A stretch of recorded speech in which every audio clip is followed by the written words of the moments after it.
ontem os senhores fizeram aí uma apresentação, né, de uma denúncia com um pedido de impeachment, né,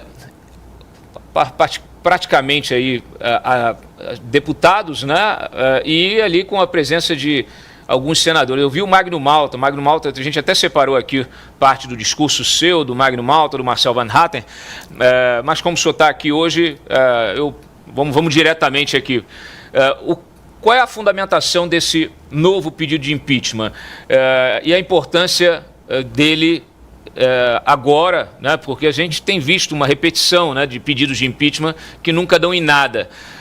Será que esse pedido de impeachment tem chance de avançar? Vocês têm a sinalização interna lá no Senado, né, por parte de Davi Alcolumbre, por exemplo, de que um novo pedido de impeachment, considerando as circunstâncias atuais, toda essa história, né, do Alexandre de Moraes fazendo pressão no Banco Central, a sua esposa tem um contrato multimilionário com o Banco Master, quer dizer, será que essas circunstâncias elas vão promover o avanço desse pedido de impeachment, deputado? Eu queria realmente a sua franqueza aí, porque me parece que a nossa audiência, o nosso eleitorado, o nosso pagador de impostos já está um pouco meio que cético, né, em relação a esses seguidos pedidos de impeachment.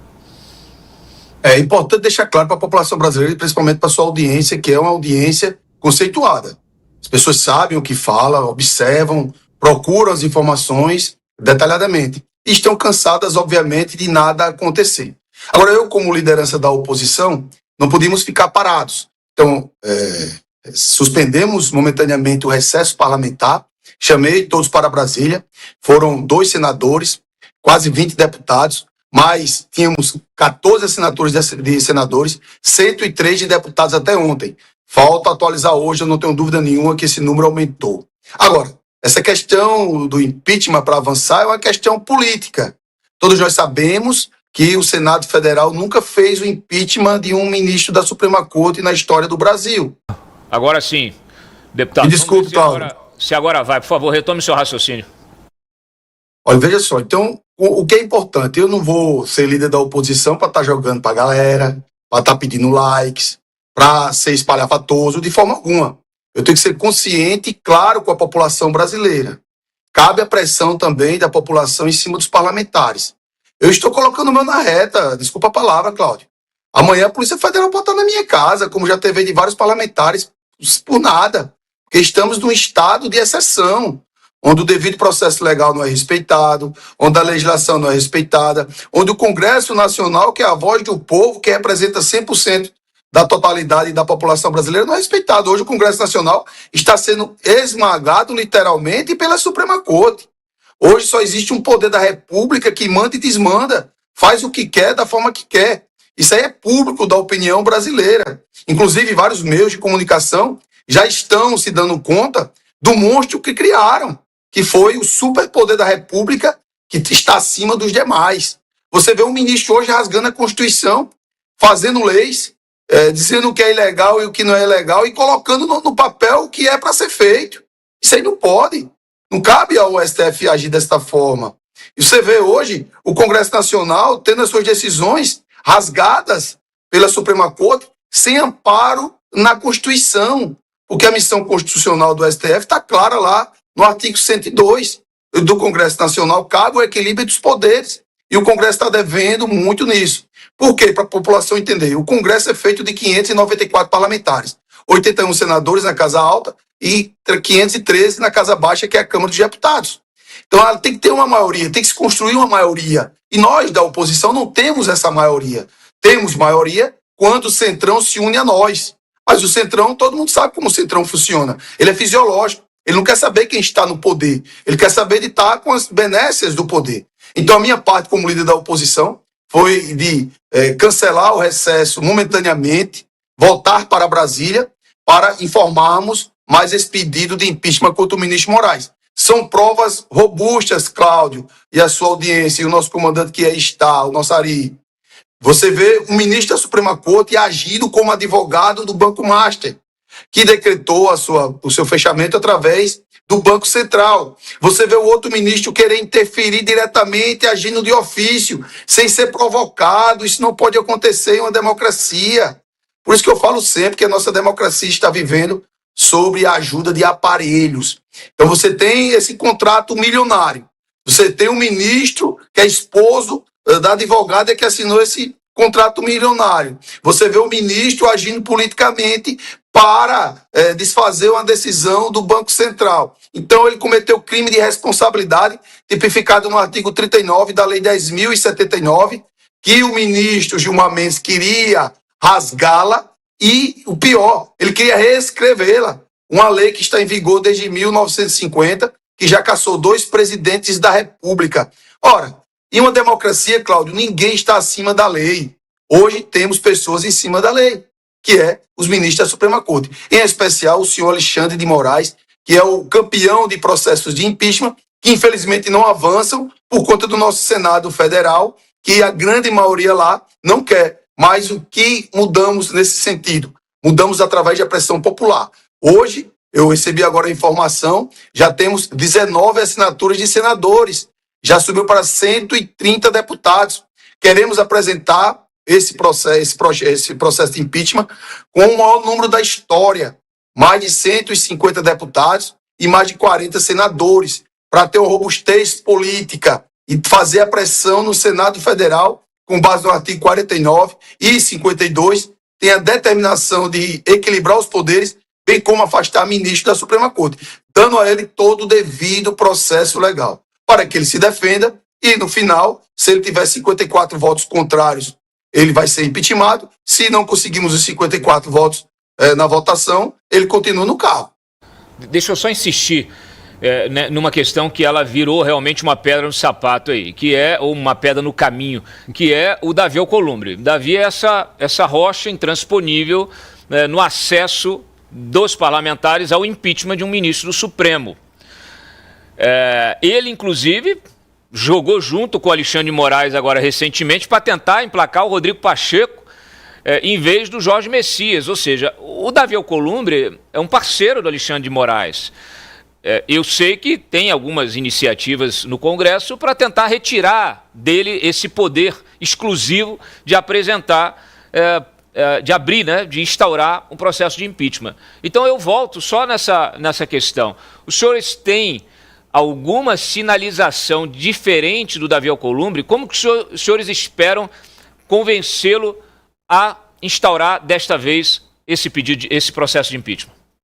Através da pressão política interna no Senado Federal. Veja só, 41 senadores, eles podem destituir o presidente do Congresso Nacional. Então a gente precisa de 41 senadores, que eles abram a boca, como os 20 abrem sempre, Magno Malta, Damares Alves, o general Hamilton Mourão, Cleitinho, vários outros senadores da República Federativa do Brasil, que vão lá e cobram, o senador Girão. São 20 senadores que a gente está monitorando. Eles precisam pressionar Davi Alcolumbre, juntamente com a pressão da Câmara dos Deputados, do senador Dalvi, como também da opinião pública.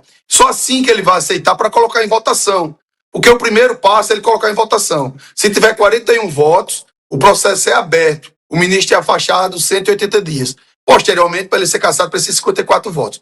Mas eu digo a você, eu não estou aqui para enganar quem quer que seja, a situação não é fácil, porque o presidente do Congresso Nacional não demonstra nenhum interesse em ser o primeiro presidente do Congresso Nacional em sequer abrir um processo de impeachment de um ministro da Suprema Corte. Porque, Cláudio, venhamos e convenhamos, a situação da República Federativa do Brasil está doente. Você vê hoje senadores sendo chantageados, você vê hoje deputados sendo chantageados, aberto, ao vivo e a cores, para todo mundo ver. Você vê hoje a Suprema Corte interferindo diretamente, chantageando parlamentares. Então a situação é muito complicada, é muito difícil, mas eu, como liderança da oposição que assumimos agora, em meados de dezembro, eu não posso ficar inerte, a nossa parte será feita, tenho certeza absoluta disso.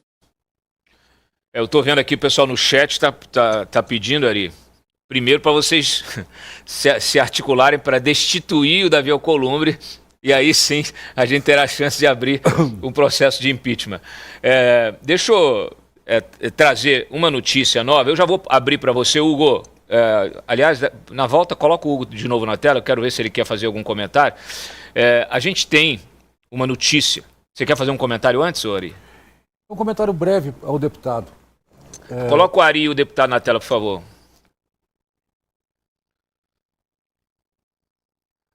Comentário breve, deputado. Aliás, parabéns à oposição.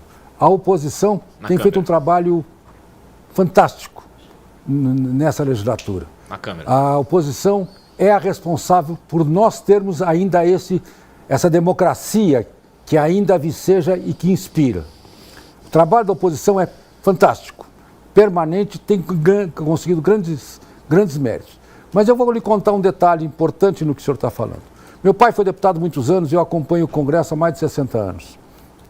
E uma vez perguntando ao meu pai, mas por que eu não o Senado? Eu digo, porque a Câmara, nós temos mais poder. Como tem mais poder? O Senado não. A Câmara, quando se mexe, a Câmara, quando tem opinião, a Câmara, quando a massa da Câmara vem, o Senado vem atrás. E eu assisti isso várias vezes. Não foi nenhuma nem duas vezes. Determinados projetos polêmicos, situações difíceis nesses 60 anos, eu vendo quando vai a Câmara como bloco, quando a Câmara botando posição, o Senado reage. Agora, o Senado sempre teve essa posição de anteparo. Parei, vou esperar para ver como é que fica, de onde é que vai. E essa situação especial que nós estamos vivendo, da juristocracia, da predominância do STF, e que o impeachment, o julgamento do ministro do STF é prioridade do Senado, realmente está sendo uma grande anomalia nesse processo democrático que a oposição está principescamente, que está de forma extremamente objetiva e positiva realizando. Isso é uma coisa até... Deixa eu até ressaltar esse aspecto, viu, deputado, que o Ari está trazendo, e aí parabenizar... não, deixa o deputado lá. Parabenizar o deputado, a liderança e também os demais deputados, Marcel, ontem vi lá o Jordi também, todos estavam lá presentes, né? Todos estão de parabéns, porque eu acho que é isso. Eu acho que se a Câmara, muita gente ficou se questionando, por que a Câmara está se mexendo para impeachment de ministro se é só o Senado que tem esse poder? Mas eu acho que aqui o Ari sintetizou. Quer dizer, se a Câmara vem em bloco, a Câmara é a casa do povo, né? Então ela, se o povo vem, se o povo está na rua, se a Câmara está em bloco atuando, se ela vem para o plenário e insiste nisso, pressiona o Senado, acho que o Senado tende a anuir a essa pressão. A Câmara dos Deputados precisa fazer o seu papel. Lógico que cabe ao Senado Federal, artigo 52 da nossa Carta Magna. Mas a Câmara não pode ficar inerte. A Câmara tem que fazer a pressão política necessária. Por isso que eu espero que até a volta do recesso a gente possa conseguir no mínimo 200 assinaturas de deputados. Vai ultrapassar o maior número da história. É uma pressão política a mais no Senado Federal. Temos as nossas limitações porque não temos maioria em nenhuma das duas casas. Então isso cabe à população mudar esse cenário, esse quadro, para que o Congresso tenha altivez, para que o Congresso seja reaberto. Porque, venhamos e convenhamos, Cláudio, vamos falar aqui a verdade. O Congresso hoje está se vindo de quê? Ele está se vindo só de carimbador. Porque quando ele tomou uma decisão que o STF não se agrada, ele vai lá e mete a caneta, desrespeitando todos os preceitos legais. Você viu o caso de ramagem, a Câmara votou 315 votos. Você viu a questão de várias outras, desoneração da folha, do IOF, do marco temporal, da questão das drogas. O STF vai lá e desfaz o que a Câmara e o Congresso fez como um todo. Então hoje eu lamento informar, o Congresso Nacional só serve para carimbar papéis. Infelizmente. Então a gente precisa da união da população para que possamos aumentar o número de cadeiras no Senado e na Câmara. Mas enquanto não chega às eleições de 26, eu, como líder da oposição, tenho que fazer a nossa parte. Com coragem, com altivez, com coerência e mostrando à população os caminhos. O caminho agora é pressão política no senador Davi Alcolumbre para que ele possa, pelo menos, colocar em votação para saber se o Senado quer ou não um pedido de impeachment do ministro Moraes. Deixa eu chamar o Hugo Queiroz para cá, porque ele está ali, é um representante da Faria Lima, né, Hugo? Da parte boa. Da parte boa. Ele é como nós aqui na imprensa, né? Então, assim, existe uma Faria Lima independente e honesta, né? Então, Hugo, A gente sabe o peso que tem, o poder econômico nas decisões políticas, e a gente está vendo uma reordenação desse jogo de poder. Você acha que... A gente viu ontem, inclusive lá na coletiva, até o deputado fez ali um gesto para a jornalista, né, para a imprensa, para essa imprensa que está fazendo o trabalho aí de agora criticar o Alexandre de Moraes, embora não o fizesse antes, mas a gente está vendo essa reorganização de forças. Quer dizer, você tem aí a Globo hoje tentando desgastar o Moraes, você tem agentes econômicos, inclusive alguns dos principais patrocinadores da Globo, fazendo o mesmo movimento. Você acha que esse impeachment agora, e aí fique à vontade também para fazer alguma pergunta para o deputado, você acha que esse pedido tem mais chance de avançar em função dessa reorganização? Eu até estou fazendo uma enquete aqui perguntando se Globo mais oposição conseguem derrubar o Moraes? Me ajude, Cláudio. Olha, Dantas, olhando o passado, né, vendo o passado, a gente viu quando houve essa junção de poder econômico e mídia, derrubada de executivos, também derrubada de legislativos, né? Então dá a sensação de que pode sim acontecer algo, porém, nessa situação aqui, o que a gente tem visto no desenrolar do caso Master é uma junção, uma simbiose entre legislativo, entre regulador, entre judiciário e poder econômico. Então isso talvez dificulte um pouco mais, porque vai chegar em peixes grandes, esses peixes grandes provavelmente não vão ceder tão facilmente, por ter essa simbiose de todos esses poderes, incluindo um poder econômico, gera um pouco de receio se esse movimento orquestrado entre mídia e poder econômico pode resultar em algum resultado final, né, em algum impeachment do Moraes. Mas eu queria perguntar para o deputado se eles já têm alguma ideia de vinculações de ativos e escritórios de advocacia, porque o grande problema ali é precatório, né? São os precatórios que originaram todos esses problemas dentro do Banco Master. E sabemos que a dinâmica de precatórios envolve jurídico, né, e aí aquelas instâncias superiores, né, escritórios com especialização em instâncias superiores, é uma novidade isso, né? Para mim, advogado é especializado em qualquer processo, né? Mas em instâncias superiores começaram a aparecer. Então parece que me dá a impressão, a sensação de que o fio da meada passa por pegar ativos de precatórios do Banco Master e olhar quem são os advogados e onde passou, por onde transitou todas essas decisões, para aí sim fechar o elo e vínculo da explicação dos 129 milhões ali, né? Não tem prestação de serviço para 129 milhões, talvez exista uma outra justificativa para esses 129 milhões de reais aí. Então, vocês já fizeram algum levantamento nesses ativos, nesse caminho do precatório, que é o fio da meada do Banco Master para a solução de todos os problemas? Excelente a sua pergunta. Então, veja só, aí estamos na outra ponta de lança, na outra batalha. Qual é a outra batalha? CPMI do Banco Master, justamente para pegarmos todas essas informações com quebra de sigilo telefônico, quebra de sigilo bancário. Por isso que é importante a CPMI. E aqui eu quero dar em primeira mão para vocês, Cláudio. Conseguimos hoje o número de assinaturas suficientes para a CPMI do Banco Master, que iremos protocolar na volta do recesso. Olha só, então a gente vai pressionar bastante o senador Davi Alcolumbre para ele ler a CPMI e que possamos pegar todas essas informações detalhadamente, aí já vai ter mais robustez no pedido de impeachment que iremos também protocolar na volta do recesso. Então, peraí, deixa eu fazer o nosso corte aqui, porque isso é importantíssimo.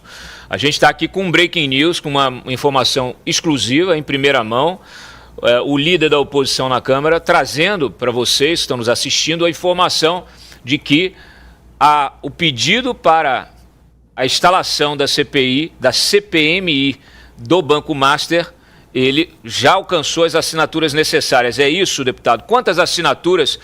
E o senhor está dizendo para a gente que o objetivo é, já na volta do recesso, pedir a instalação dessa CPMI. Perfeitamente. Na primeira sessão conjunta do Congresso Nacional, com as assinaturas em mãos, o senador Davi Alcolumbre lê o parecer e instalar a CPMI. Aí cada bloco parlamentar vai colocar os seus parlamentares. Mas aí, Cláudio, eu quero ver a esquerda brasileira, que apoia o governo Lula, o que eles vão fazer. Se eles vão fazer cara de paisagem, como eles estão fazendo na CPMI do INSS, porque agora é bombástico essa CPMI. É muito importante que todos sejam investigados e que a verdade venha à tona. Daí a pergunta anterior do nosso querido, como é o nome do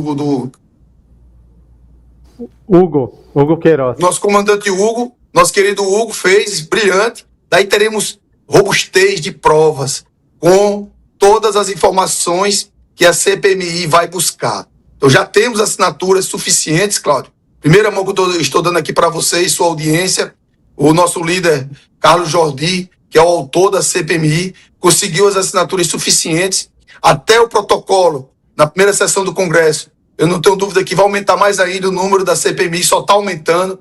Já temos mais de 27 senadores, já temos mais de 171 deputados, que é o número mínimo. E daí também com as assinaturas do impeachment para fazer algo robusto.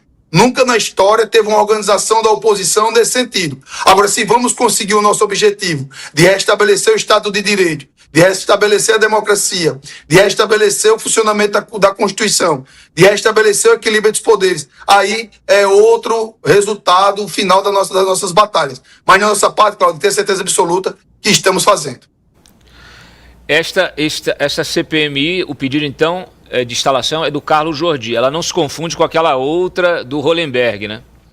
Não, de forma alguma. São CPIs distintas. O aqui conseguiu as assinaturas suficientes foi do deputado Carlos Jordi, até porque o deputado Hollenberg, ele é da base do governo. Ele não vai ter interesse em investigar o governo Lula nem os poderosos. Claro. É bom lembrar que essas CPIs a gente tem visto sempre o envolvimento de alguma maneira de agentes do governo. A CPMI do INSS é prova cabal disso agora com o envolvimento até do filho do presidente da República. Já tinha ali a indicação de uma das entidades presidida, né, o vice-presidente é o irmão do Lula, e agora a gente tem o filho do Lula também sendo mencionado, inclusive com a operação da Polícia Federal que pegou a amiga dele, a Roberta Luxinger. Nesse caso do Master, a gente tem um aspecto muito importante, porque o TCU, por exemplo, ao questionar o Master, ao questionar o Banco Central e cobrar informações ao Banco Central, ele fez uma colocação que eu gostaria de ressaltar aqui e depois de passar para o seu comentário. Ele diz o seguinte, que de um lado, né, porque assim, tem uma série de coisas questionáveis em relação não só ao Master, claro, o que o Master fez, etc. e tal, mas a postura do próprio Banco Central. Por quê?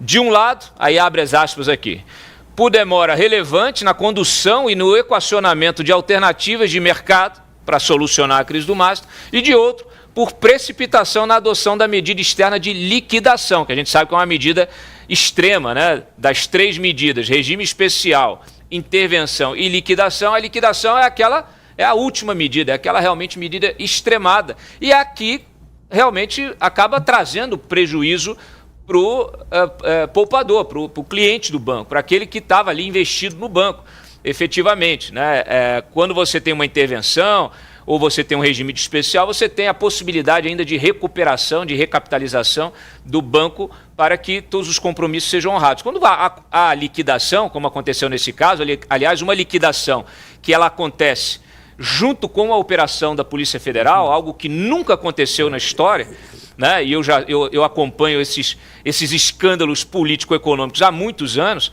há quase 3 décadas, então assim, eu nunca vi uma operação policial, quer dizer, uma investigação criminal, ela acontecer em parceria com a apuração administrativa que cabe ao Banco Central.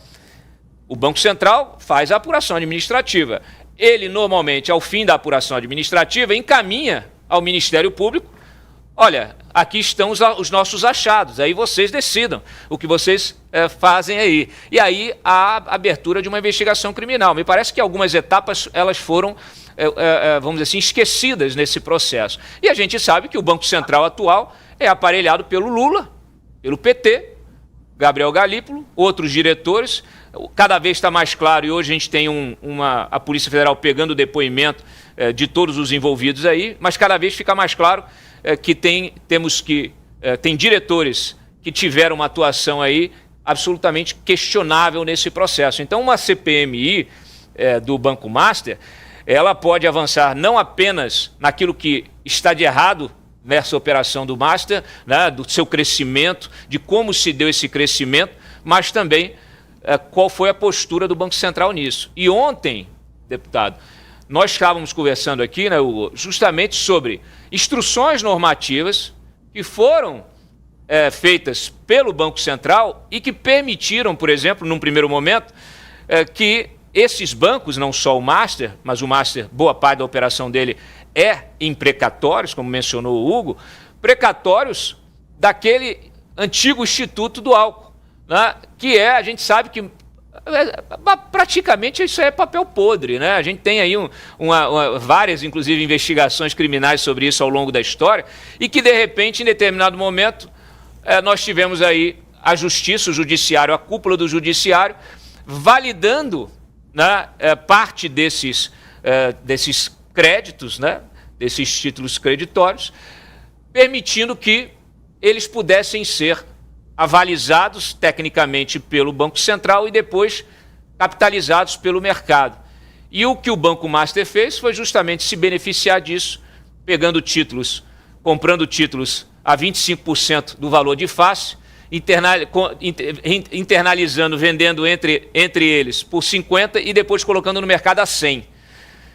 Isso tudo validado, inclusive, por outra agente desse processo, que até agora não foi investigada, mas que pode vir a ser investigada pela CPMI, que é a XP, a maior corretora do país, hoje com atuação global, que foi a principal responsável por vender, por colocar no mercado, empurrar para o cliente, pessoa física especialmente, CDBs que prometiam lucros estratosféricos, né, irreais, justamente os CDBs do Master. Então, a gente até comenta aqui, ninguém dá um golpe de 40 bi, como é o que está sendo colocado aí do Banco Master, sozinho.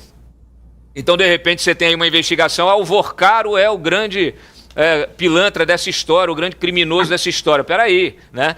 A gente sabe que uma operação como essa, ela precisa justamente validação do judiciário, validação do Banco Central, validação dos agentes de mercado, validação das auditorias de mercado, para que tudo isso crie lastro e seja empurrado para o cliente que acaba comprando esses papéis, né?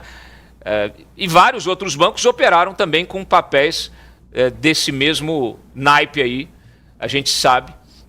Então, assim, eu acho que realmente a CPMI ela pode abrir um espaço de apuração, de investigação e colocar em pratos limpos o trabalho também do órgão regulador, que me parece que precisa trazer mais transparência na sua atuação. Lembrando aqui, deputado, passando aqui, desculpe me alongar, mas é um tema complexo e ele vem sendo tratado com uma certa superficialidade pela maioria dos órgãos de imprensa, mas nós estamos aqui diante de uma situação que ela precisa ser exposta, ela precisa, e o que foi escondido precisa ser colocado à luz do dia. Inclusive, a negativa do Banco Central em relação à operação do BRB, ela foi pública.